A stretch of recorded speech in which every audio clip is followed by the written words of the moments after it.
Have you ever found yourself saying something along the lines of, well, she was really stressed out. He didn't know what he was saying. He had a really long day. Things have been really stressful lately. If so, today's video is for you. Hi, I'm Peggy Oliveira. Thank you for watching.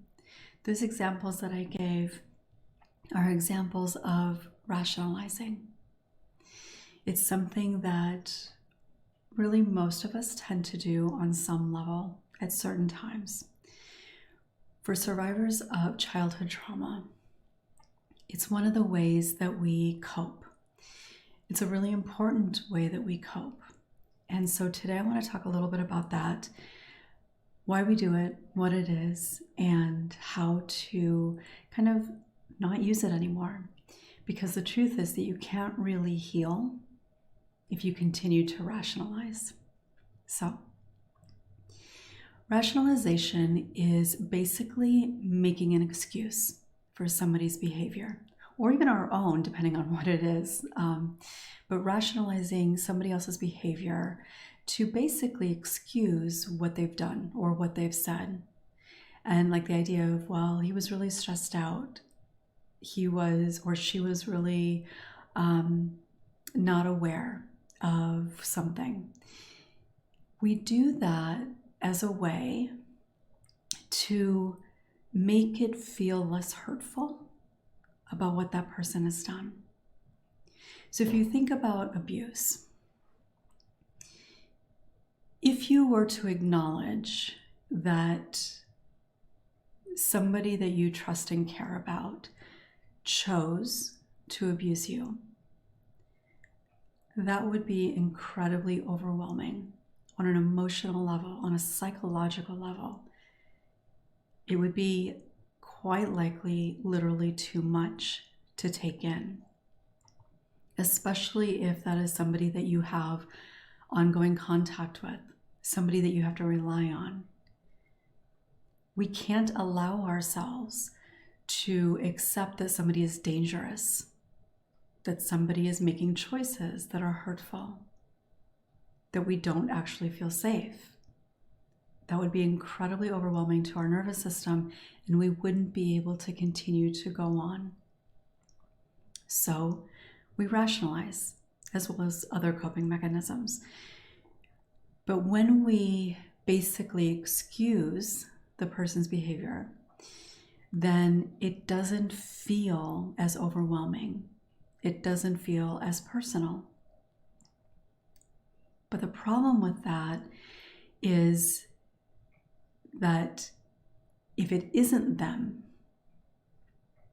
if there is an excuse for it, then nothing bad really happened, which goes kind of to my previous video about minimizing. Well, if he did it because he was just really stressed out, then it's not really because I'm bad. But in reality, you do believe that you're bad. In reality, you are taking responsibility for what's happened, which makes you believe that you're bad. If you are somehow at fault, then what does that say about you? Now, I want to be clear, it doesn't actually say anything about you, and it is absolutely not your fault. But our mind is incredibly powerful. And the way that we cope is literally about survival.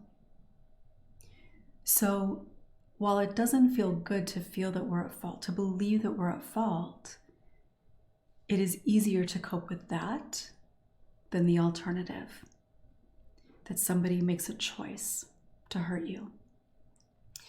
One of the things that I've heard so often from clients, and myself included, is that their abuser was drunk or high.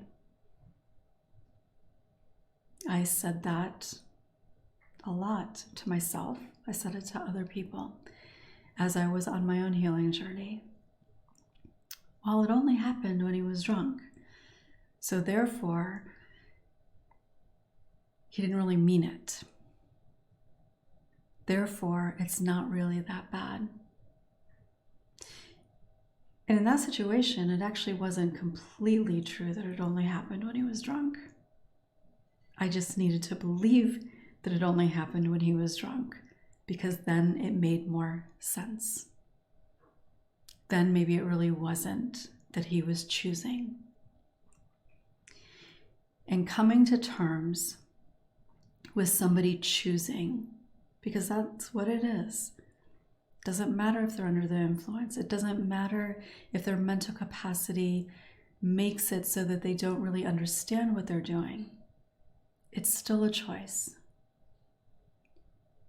And when we continue to believe that it is not a choice, that there is an excuse for the choices that they're making, for the behavior that they're engaging in, then it seems like there's nothing really bad about it.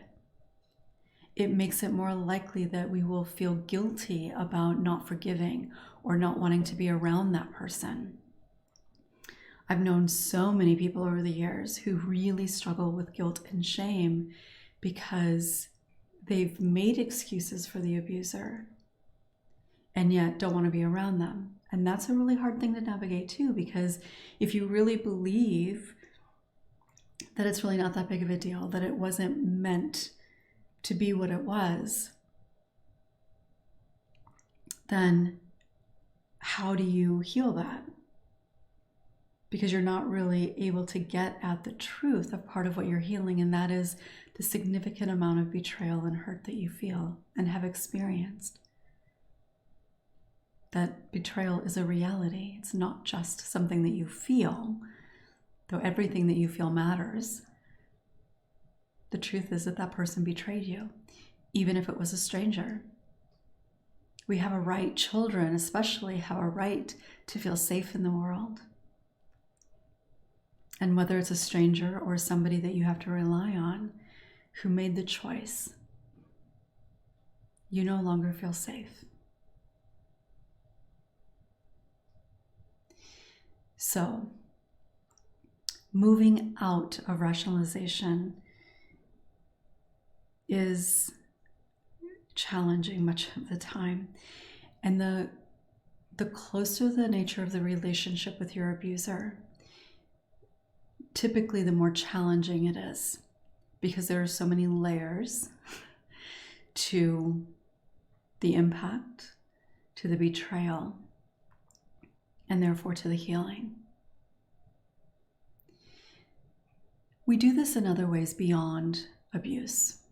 We do it to make excuses for a boss that wants us to put in a lot more hours, for a friend that you've told, that maybe you weren't available for something and they try to guilt you into it.